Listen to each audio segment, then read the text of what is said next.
study this stuff? Product listings? Couple, 3, 4, okay.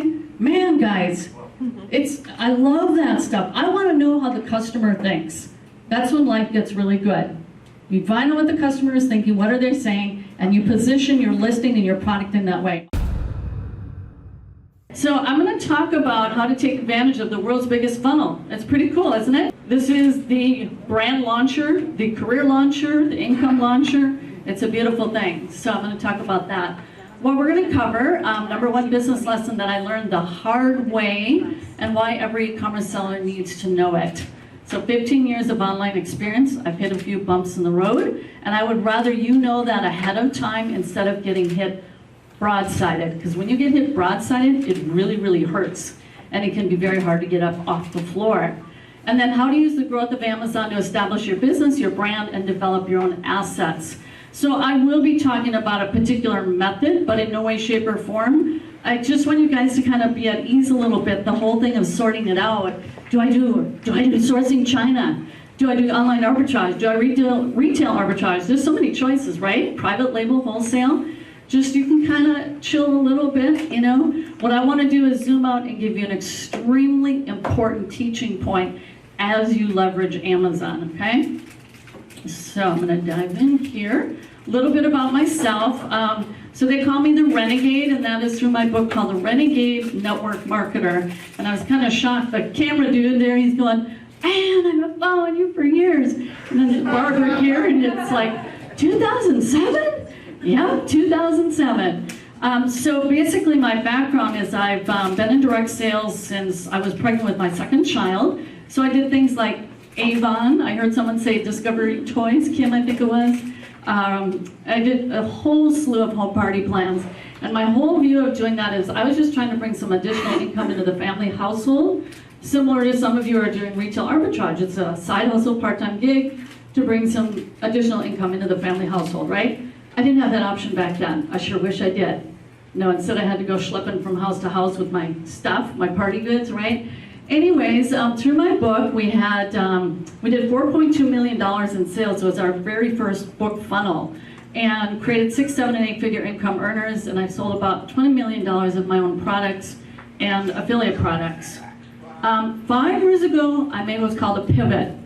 Any of you made a pivot? I know you have. Managing a warehouse to coming home and running the Amazon business, right? That's the lead up for a pivot, a shift. It's got to be seriously almost everyone in the room. Who was the loan officer? And yeah, right. Okay, I'm surprised more hands don't come up, because it's estimated it'll be about 13 career changes in a person's life with the way things are moving these days. Anyways, so I shifted 5 years ago, and I'm so grateful that I did. I was in the attraction marketing industry for network marketers. As it turns out, the advertising platforms, you want to know something? They don't like network marketers. Did you know that? Did you ever read that in the Facebook terms and conditions? Yeah, they do not like network marketers. So when e-commerce came along, I'm like, that'll work. And so I had a training platform at that time, and I had a little promo webinar. Every single person joined, and we got going into e-commerce, and the results were beyond spectacular. So I'm like, this is it. So we founded then the e-commerce business school. And my greatest satisfaction is helping as many people make an income-changing lifestyle. You guys after that, those of you who are looking at this for the first time, it can definitely happen. So this is what we see a lot. I do attract baby boomers. So Debbie here has a disabled husband and a disabled adult daughter.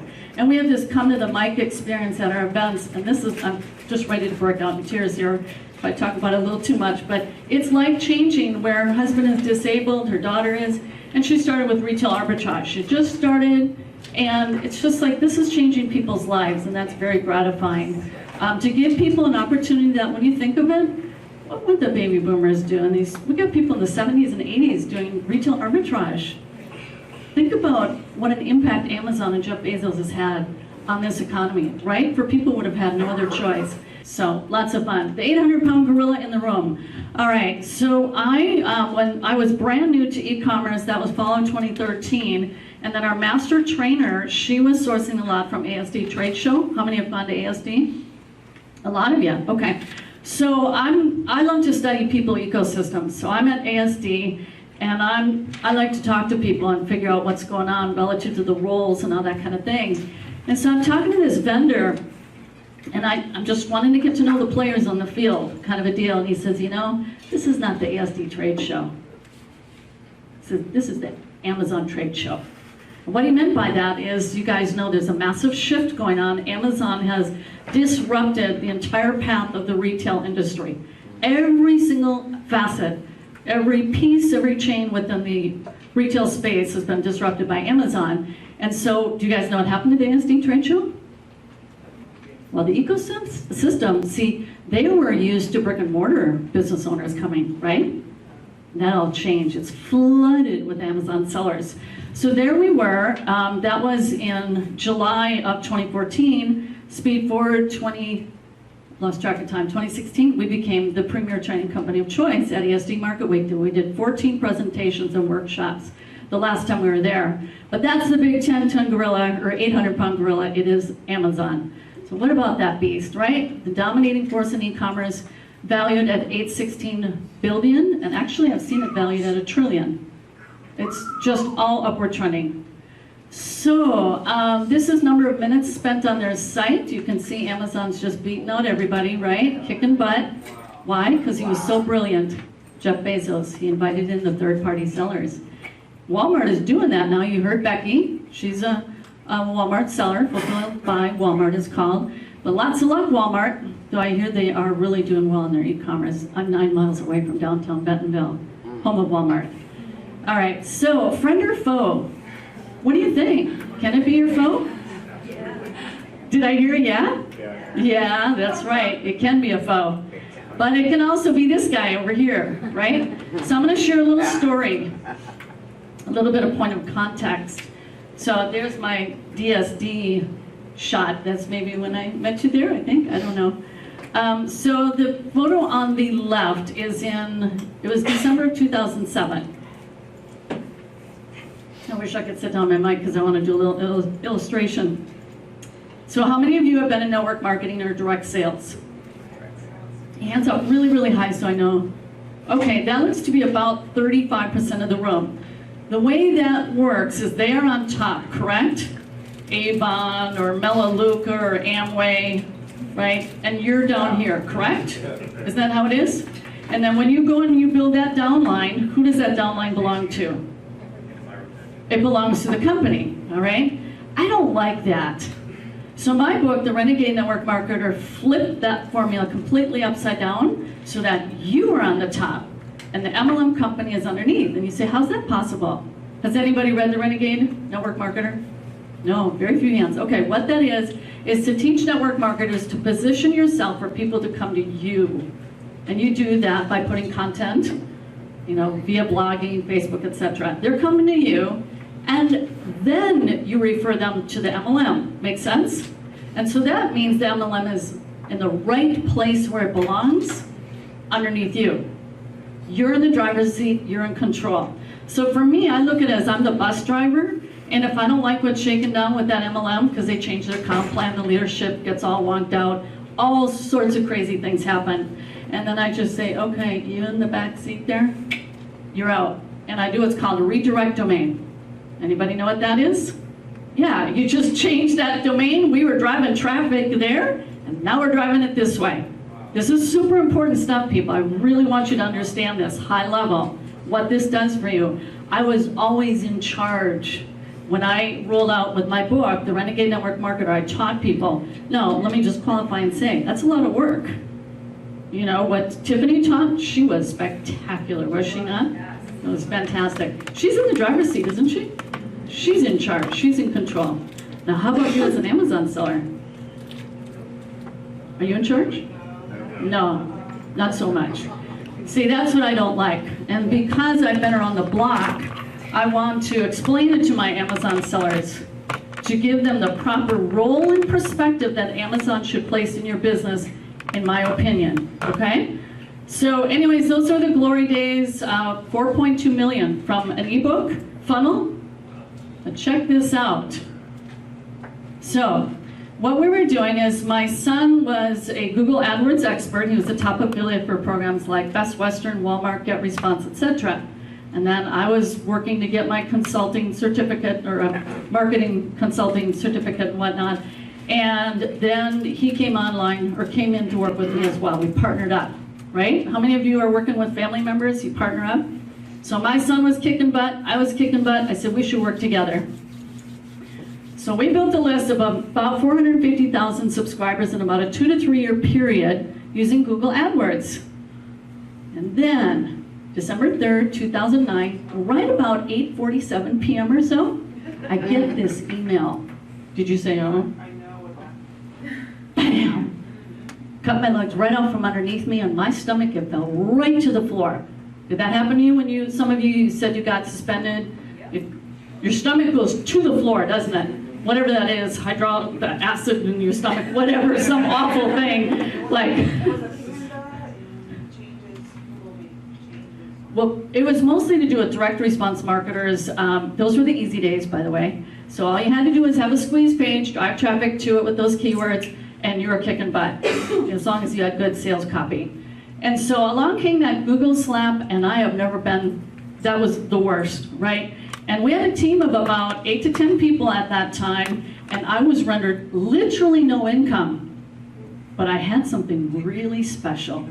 Who knows what it is? An email list. Ooh, you got it. The list. The money is in the list. Do you have an email list when you're an Amazon seller? No. No, you don't. She got smart. Clever dog. That's what you want. You want to be clever dog. So that was the good part about it. So you want to know something? I lived off that subscriber list, I'm not kidding you, supporting a team of 8 to 10 people for about 9 years. That's how powerful it is. And made millions of dollars through that list. All right? You want to be building a list, my friends. All right, so I'm just going to read this. You never want to be 100% reliant on any one thing, person, company, or product for your income. You need to have as many different sources of revenue coming in as possible. Amen and amen. I am dead serious about this. Because I don't want to see people get hurt, and I want you to be empowered. I want you in the driver's seat. It pains me if people are not. Building a subscriber list of loyal prospects and customers is one of, if not, the most profitable ways you can monetize your business. I gotta tell you, you would not imagine how disparate our offerings were with that list. And it's all about packaging the offer and the angle and the hook and the yada, yada, yada. But we sold a lot of different products. And we're almost always #1 affiliate for whatever promo that we participated in, because we put in the effort to build that list. And that's what fed us for a very long time. Alrighty, having someone on your list enables you to sell to them 10 times or even 100 times instead of having just a one-time interaction that goes nowhere. So in the Amazon world, the replenishables, that's in that spirit.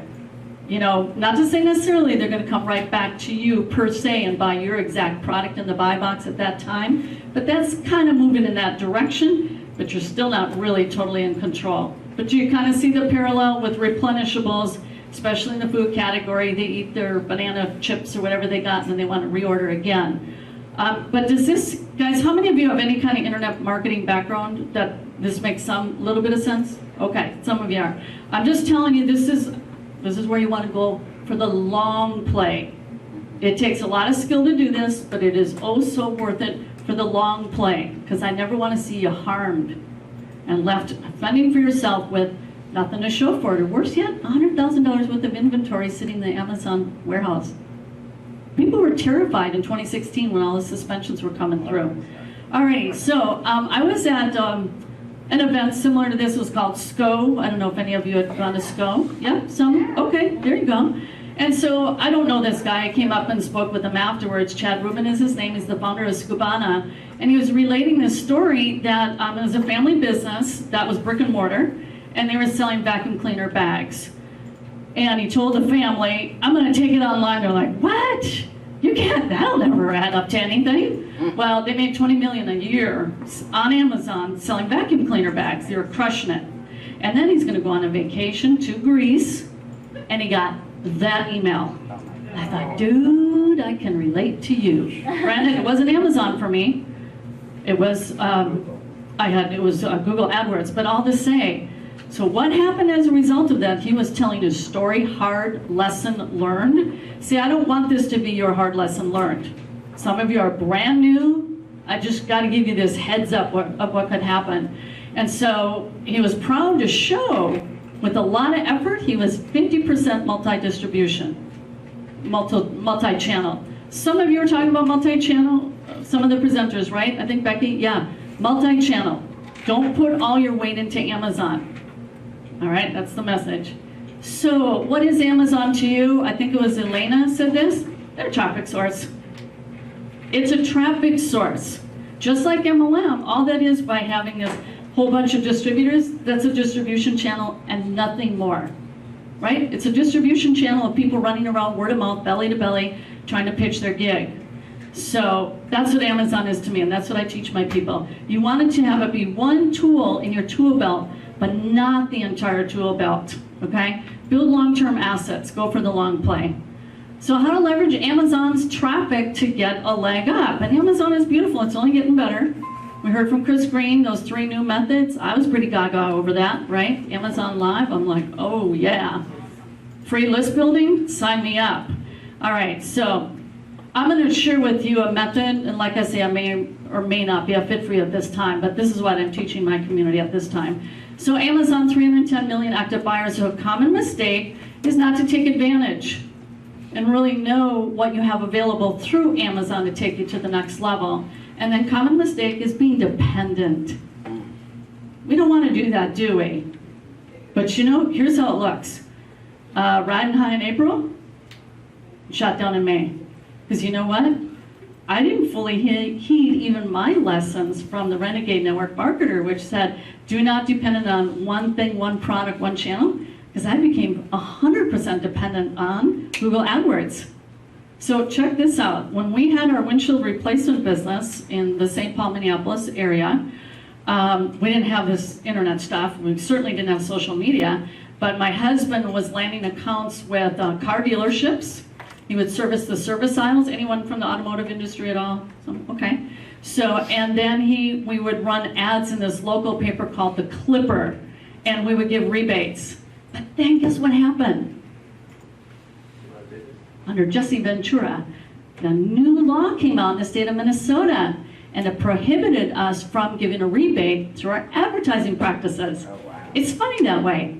These things come along, these laws that come along, things that you just don't see coming. Now, couldn't do list building. There weren't autoresponders at that time, but it keeps happening. There's like this pattern. It happened in the brick and mortar space with the windshield business. It happened here with Google.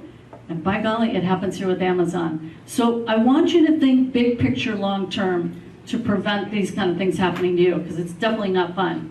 Oh, that's getting caught off a little bit. More than 50% of Amazon sales come from individual sellers. Did you guys know that? We rocked the boat. 51% actually is what it's bumped up to. Okay, so I tell my people, Amazon, it's a tool, you know, that you can have in your tool belt. And man, you can learn so much from Amazon. It trains you very well, does it not? Like their whole inventory thing, when that came out, everyone was kind of ticked about it. I think of it as a business owner. I go, you know, I'd probably be doing the same thing. I don't want your product sitting here. Go sell your stuff or else, right? When you look at why Amazon is doing what it's doing, it's for business reasons. And so you want to look at it as a higher level business thinker and strategist. Why is Amazon doing this? But more so, they train you to be a really awesome seller. Do they, correct? I mean, you really got to mind your P's and Q's when you're on the Amazon platform. You cannot be schlocky, lazy. You know, they'll kick you in the butt, and there's no, oh, but Daddy, I didn't really read those terms of services. They don't care. They don't have time for that, right? So they want you to act like a grown-up, and as you know, their number one thing is what's their mission? What's their biggest focus? Customer-centric. Absolutely obsessed with that directive. It's all about.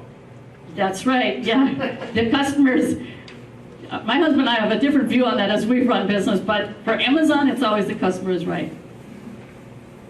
Anyways, all the same, really take advantage of this so that when you perhaps shift to Shopify, which I strongly recommend that that's in your long play, you're getting trained up by Amazon. All these things, copywriting, keywords, paid advertising, creating listings, inventory control. They're training you to be an awesome retailer, right? And that's a beautiful thing. It's like you're going for your master's degree. Okay, starting without Amazon, I know there's a lot of courses out there where people are jumping straight to Shopify without the Amazon machine. I don't think that's personally, unless you've got some good internet marketing background and you understand structuring offers, you know how to drive traffic and convert traffic and all that fun stuff. You know, there's a whole science behind all that. I think it's best just always to start with Amazon, again, unless your background is more advanced. But it can look like that. Does it not feel like that already with Amazon, with all the choices you have? Yeah, well, when you take it to Shopify, you're gonna have a whole lot more skill building to do. That's the difference. So why RA? Because it's the least amount of skills. It's like so ridiculously simple. You can't fail at retail arbitrage, right? You have the app. You just have to pay attention to data. So it's like as you stair step up, it gets more and more advanced and sophisticated. So why jump to the most advanced straight out of the gate? Work your way up to it. Make sense, everybody? Okay. So this is learning how to do great product listings. So I had a course way back in 2008 where I was talking about Amazon, and I said it is the most beautiful customer database ever on the planet for copywriters to study from with their listings. I had a really silly silicone ice cube tray. It was round shaped, it wasn't cubical. And I thought, okay, and I sourced it from a wholesale here, but it came from China. But anyways, I studied the listings of all the other silicone ice cube trays. And you know what the customers told me? They were using these silicone ice cube trays for making candy, chocolate candy, for the baby food and for dog treats. And I thought, you know what? I'm just going to reposition this product. And I'm going to use those keywords that the customers are saying that's why they're using the product. Does this make sense? That's marketing, by the way. So you study the audience and they tell you how they want to use the product. I didn't sell it as an ice cube tray. I said it's great for candy mold, and my pictures, oh, they were all about that. I spent a full day doing those photos and everything. So it is an absolutely great product proving and testing playground. Bestsellers, competition, ranking, reviews, sales volume, a researcher's paradise. It's absolutely fantastic. Use it even when you move on to Shopify to study the data that Amazon dishes up. How many of you study this stuff? Product listings? Couple, 3, 4, okay. Man, guys, I love that stuff. I want to know how the customer thinks. That's when life gets really good. You find out what the customer is thinking, what are they saying, and you position your listing and your product in that way. All of you need to learn that if you're going to put up your own listings. How many of you are putting up your own listings? Okay, every single one of you need to start reading your competitors' listings. Read the reviews. Find out what the customer hates and what they love. What do? You play towards what they love, don't you? The strength of your product. Okay, so this is a gal who came in our community and she had done this gig where I'm taking people to China, so anyways. But this wasn't one of my students. She went to China and she ordered a whole freaking container load and not really knowing whether that was going to pan out or not. Now, good thing is it Tim who's taking people to China? Yeah. Tim. So he's there, and we had a trainer with us as well, because that sourcing agent, I can assure you, talking to my son, they don't know if it's going to be good on Amazon or not. That's not their expertise. Their expertise is sourcing products, right? So anyways, this is a case where this particular individual hadn't been taught to properly vet the product for Amazon. You don't want it to be a crapshoot, correct? Anybody ever do a crapshoot and you find out it's just not selling? Which it can be for a whole number of reasons too, by the way. Okay, so traffic and sales volume makes it all possible. Thank you, Amazon. All right, so playing with the big boys without getting hurt, you've been zucked. No, I actually was. I was zucked. What's that? Yeah, that was 2011. So this is when they still do dislike network marketers massively. But anyways, we had our sales funnel, we were crushing it, and we had this whole ascension funnel and everything. And slapped, and so my son, oh yeah, we were opening multiple companies, and we got multiple credit cards, and he's going to all sorts of different Starbucks around the Twin City Metro, trying to just get around, and that's why a big reason why we shifted out of that industry is it just got exhausting. The platforms flat out do not like network marketers. But that was the second time getting kicked around. It hurts, all right? And I don't want that to happen to you guys.